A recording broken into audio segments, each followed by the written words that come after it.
Hipócrates Zona Sul, Unidade Júnior. Excelente estrutura física.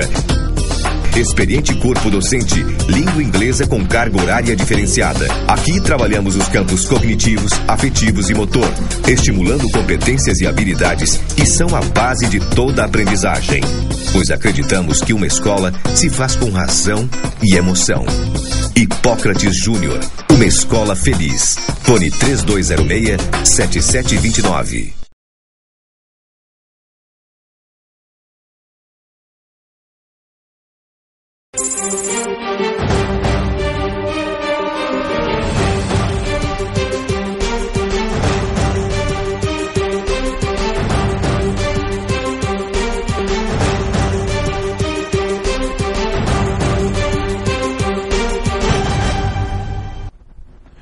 Olá galera, eu sou o professor Tony de Química e faço parte do Sistema Hipócrates de Ensino e estou aqui hoje para abordar com vocês um tema que é extremamente cobrado no vestibular, principalmente no Enem, que é a parte de problemas ambientais.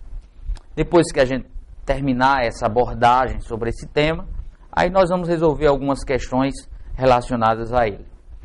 Pessoal, esses problemas ambientais que tanto nos cercam e prejudicam o nosso planeta, nós temos entre eles o efeito estufa, a inversão térmica, a chuva ácida, o buraco da camada de ozônio. Vamos começar a falar a respeito do efeito estufa. O que é esse efeito estufa? Galerinha, o efeito estufa ele é ocasionado porque a radiação solar que chega ao nosso planeta, parte dela é absorvida por gases que estão presentes no ar atmosférico. Esses gases, eles mantêm o nosso planeta aquecido com esse calor absorvido a partir da radiação solar. O grande problema hoje em dia é porque nós estamos produzindo uma maior quantidade de gases que são capazes de armazenar esse calor.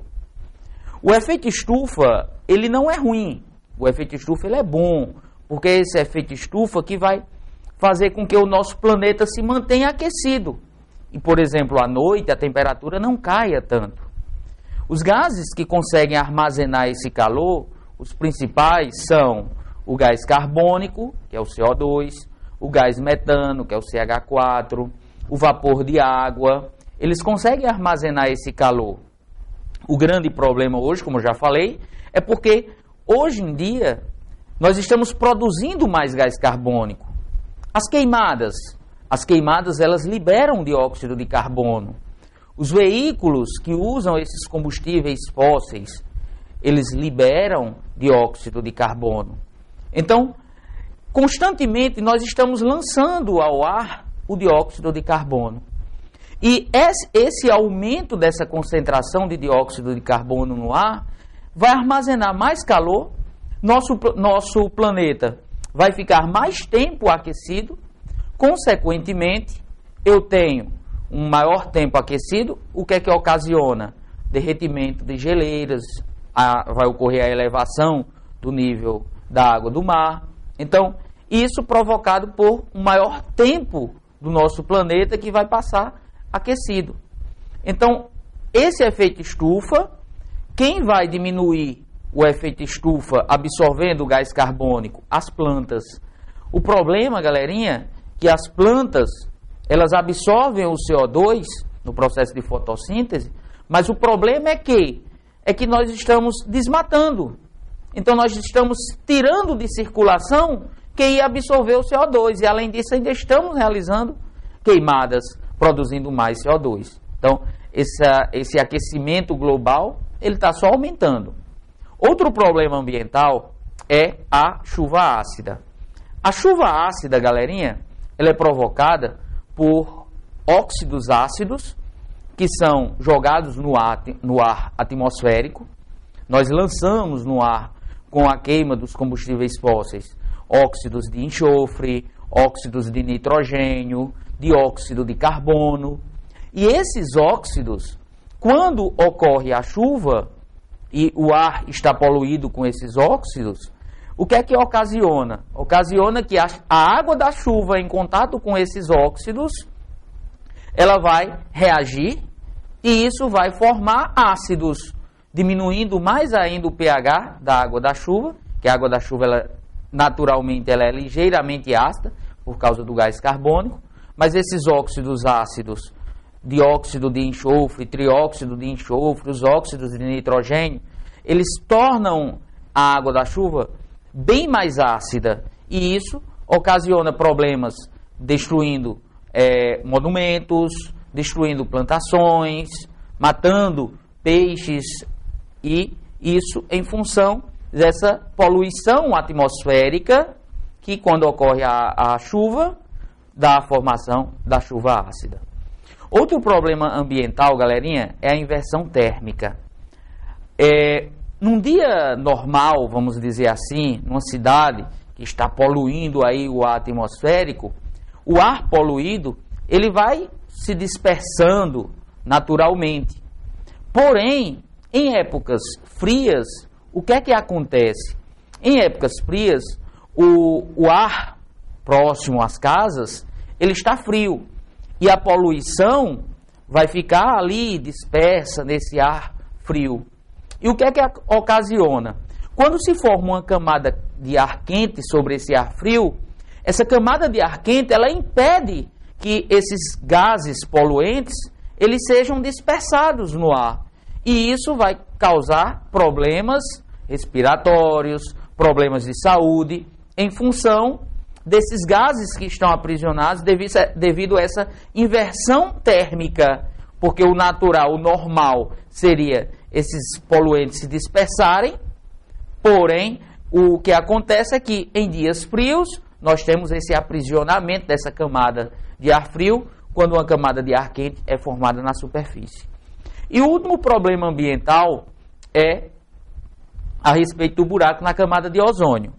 A camada de ozônio, formada por esse gás, o ozônio, que é o O3, essa camada ela protege o nosso planeta da radiação ultravioleta. E nós estamos destruindo essa camada de ozônio. Como? Lançando ao ar gases que contêm o cloro, como o CFC.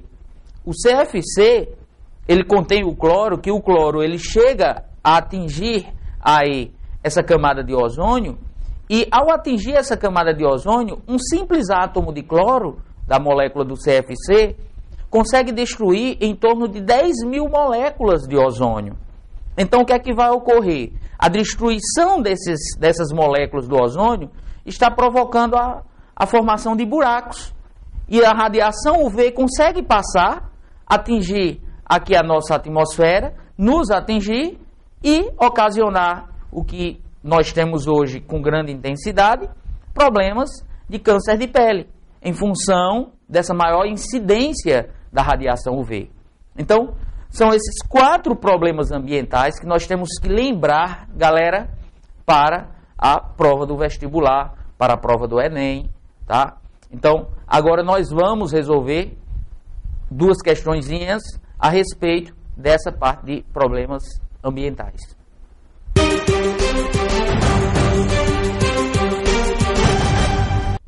Bora lá, galera, resolver nossas questões.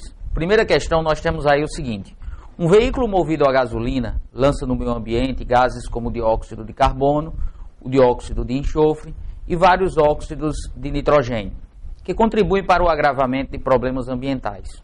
Considere as seguintes afirmações a respeito desses gases. Item 1. O SO2, que é o dióxido de enxofre, é um dos gases responsáveis pela diminuição do pH da chuva. Foi isso que nós vimos, galerinha.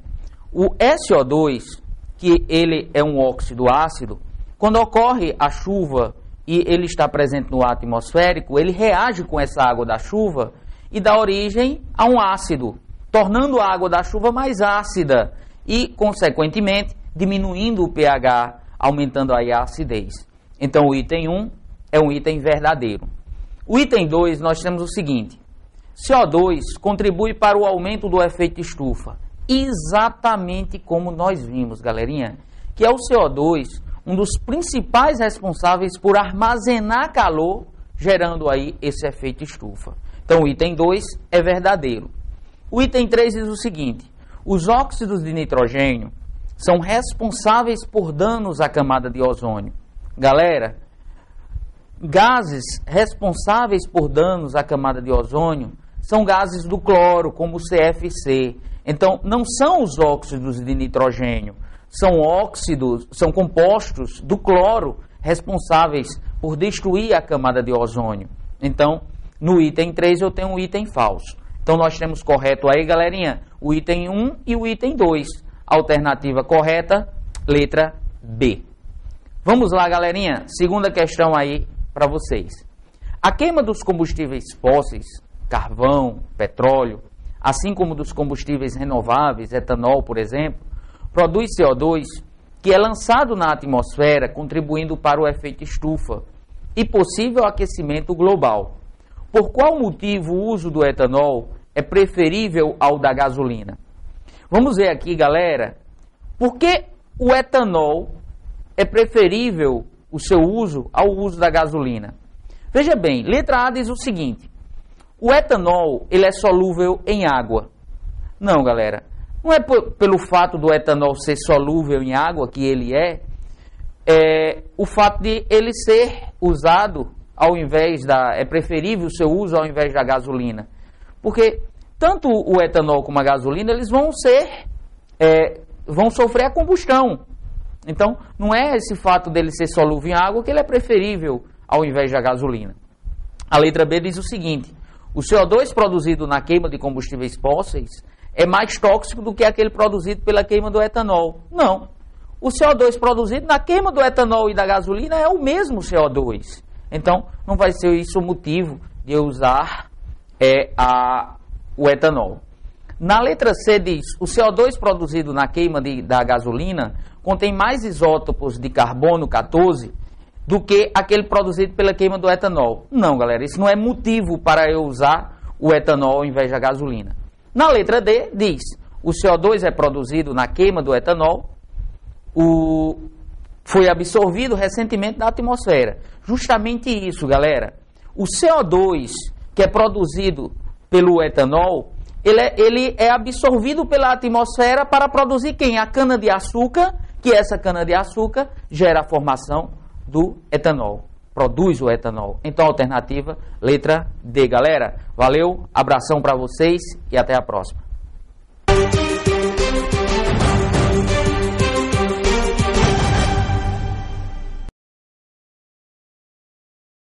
O Hipócrates agora é mais. Hipócrates Mais. Mais conteúdo e preparação direcionada para o vestibular. Mais português e matemática. Mais biologia, física e química. Mais aulas de reforço. Mais plantão tira dúvidas. É o Hipócrates ainda mais comprometido com o seu sucesso. É muito mais. Hipócrates Mais. Comece agora sua aprovação. 3206-8090.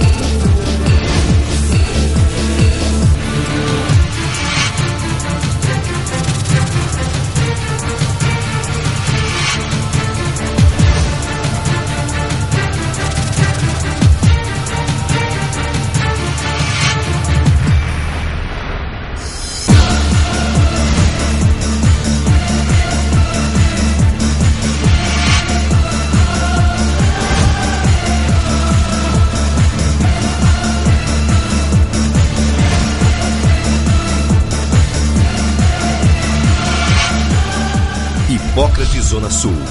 A evolução do ensino. Hipócrates Zona Sul. Unidade Júnior. Excelente estrutura física. Experiente corpo docente, língua inglesa com carga horária diferenciada. Aqui trabalhamos os campos cognitivos, afetivos e motor, estimulando competências e habilidades que são a base de toda a aprendizagem. Pois acreditamos que uma escola se faz com razão e emoção. Hipócrates Júnior, uma escola feliz. Fone 3206-7729. Valeu o esforço, a minha equipe de professores foi demais. Vitória, agora é comemorar. Tô muito feliz, valeu te dar um pouco mais. Agora correr pro abraço. É isso aí, cara, tô muito feliz. Agora é só alegria. Se você quiser vestir essa camisa em 2013, faça como essa galera aqui. Vista essa em 2012. Hipócrates Mais, cursinho isolado ou por área. Matrículas abertas, 3206-9785.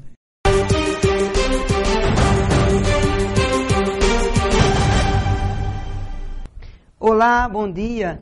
Eu sou a professora Yara Cosentino, sou professora de Química e faço parte aqui também do Raio-X da Questão.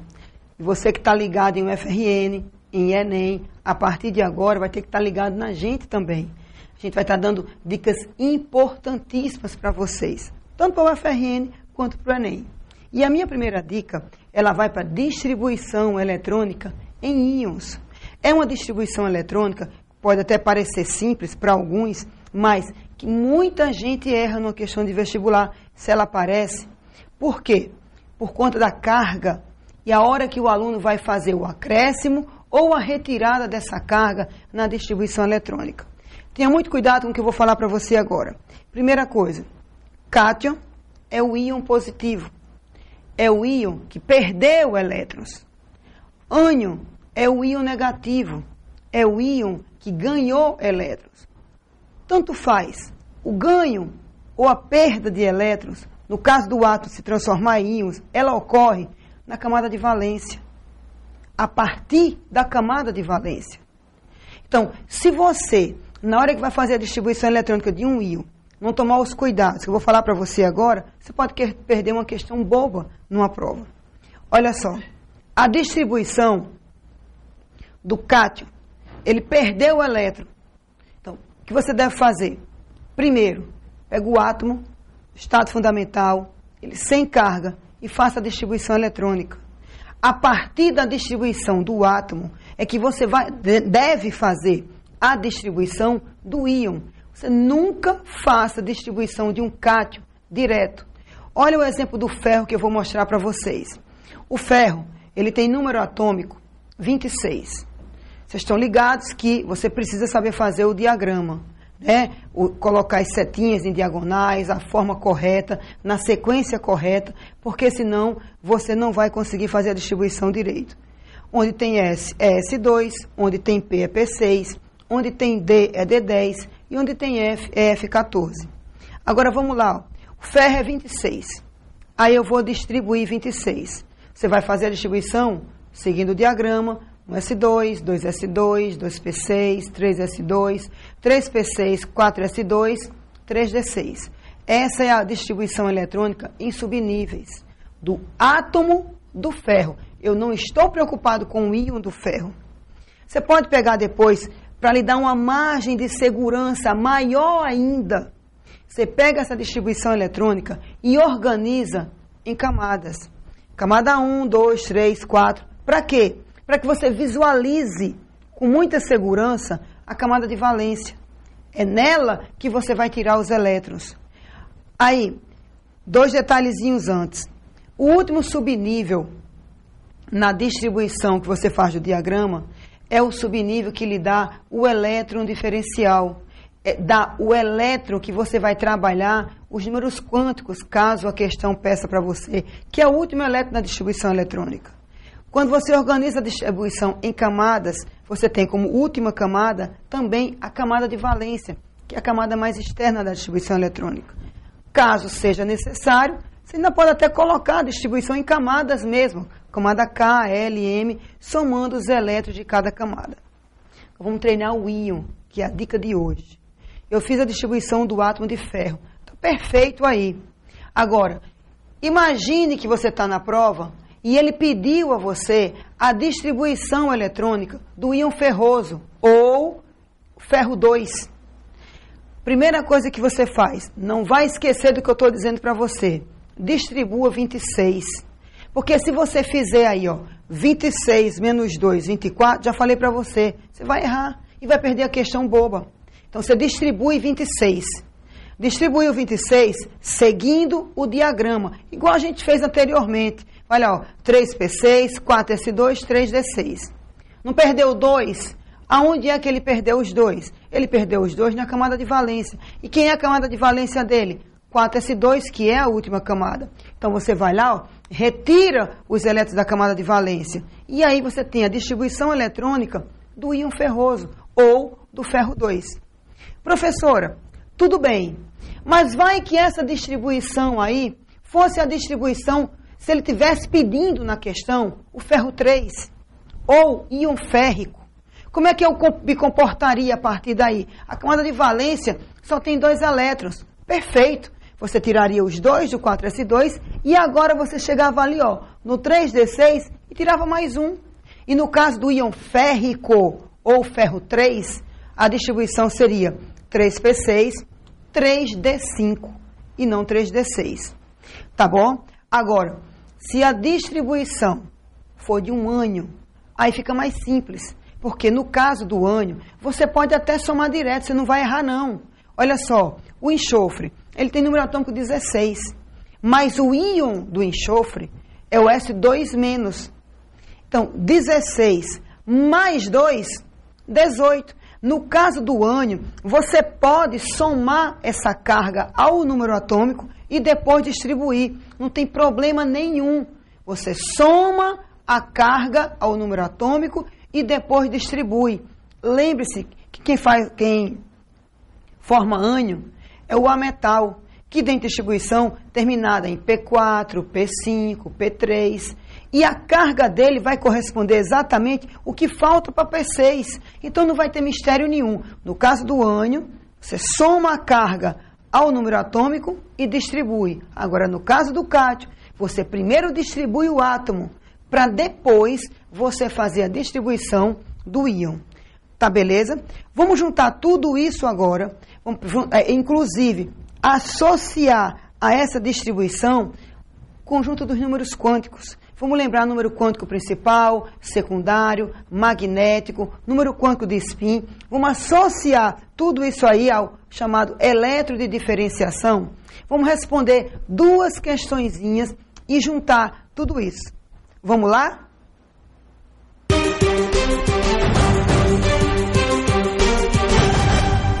E aí, vamos lá? Peguei uma questãozinha, começando com o ferro, que a gente aproveita, que treinou a distribuição eletrônica do ferro, e vai juntar essa distribuição agora a números quânticos, a elétron de diferenciação. Vamos juntar teorias, tá bom? Olha a questão. Para o elemento ferro, de número atômico 26, a alternativa verdadeira, que indica o conjunto de números quânticos do último elétron é... O último elétron é o chamado elétron de diferenciação. Então, a primeira coisa que você vai fazer, aí trata-se do elemento ferro, não é do íon, tá bom? Então, aí, ó, a gente fez a distribuição, você tem aí 3D6, é o último subnível na distribuição eletrônica. Então, é em 3D6, que é o último subnível da distribuição, que você vai ter também o último elétron da distribuição.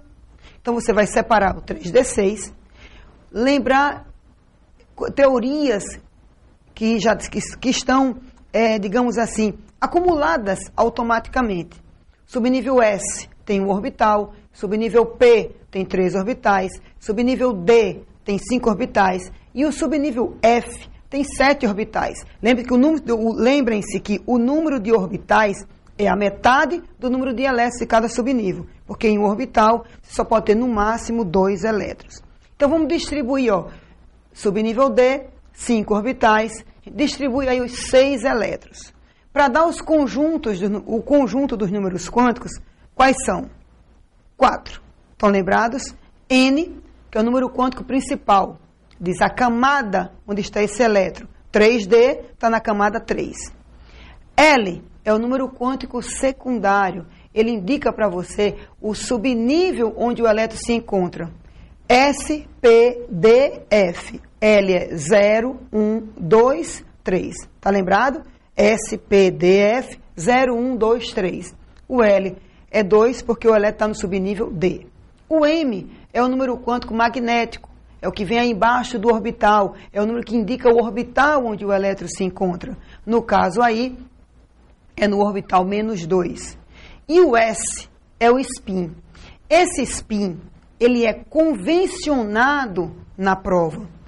A convenção, que vem, geralmente a UFRN, ela adota como convenção, ela tem adotado nas últimas questões que ela acumulou números quânticos, considere o primeiro elétron positivo, ou seja, o primeiro elétron do orbital é mais meio, o segundo elétron passa a ser menos meio. Se ela adota a convenção, considere o primeiro elétron negativo, o primeiro vai ser menos meio e o segundo vai ser mais meio. Aí a gente está adotando a convenção de que o primeiro elétron é negativo. Como o elétron que a gente está tratando é o segundo, ele vai ser o quê? Positivo. Certo? Ele é mais meio.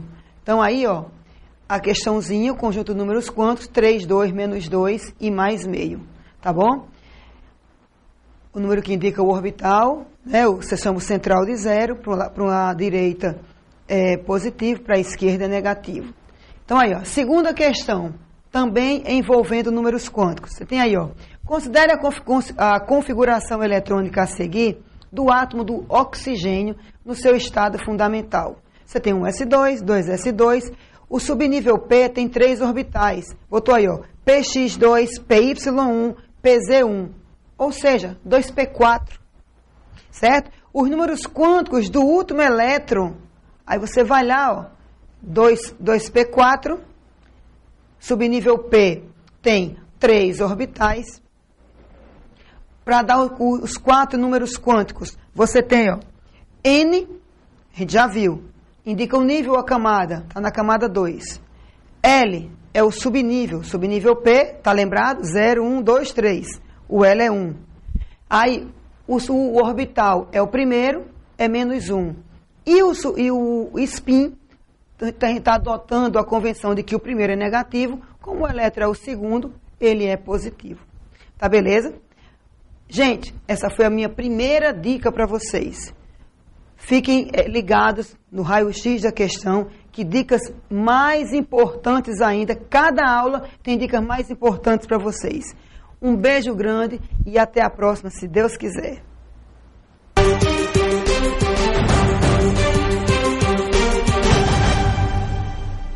O Hipócrates agora é mais. Hipócrates Mais. Mais conteúdo e preparação direcionada para o vestibular. Mais português e matemática. Mais biologia, física e química. Mais aulas de reforço. Mais plantão tira dúvidas. É o Hipócrates ainda mais comprometido com o seu sucesso. É muito mais! Hipócrates Mais. Comece agora sua aprovação. 3206-8090.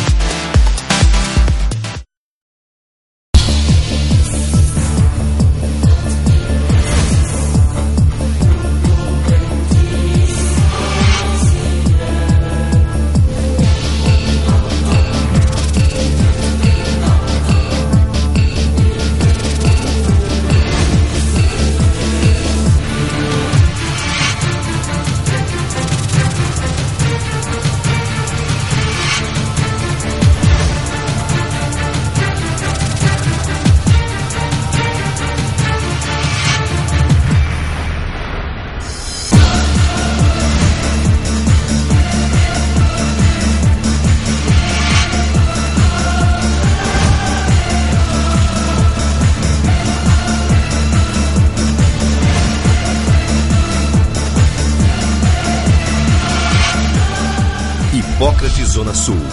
A evolução do ensino. Hipócrates Zona Sul. Unidade Júnior. Excelente estrutura física. Experiente corpo docente. Língua inglesa com carga horária diferenciada. Aqui trabalhamos os campos cognitivos, afetivos e motor, estimulando competências e habilidades que são a base de toda a aprendizagem.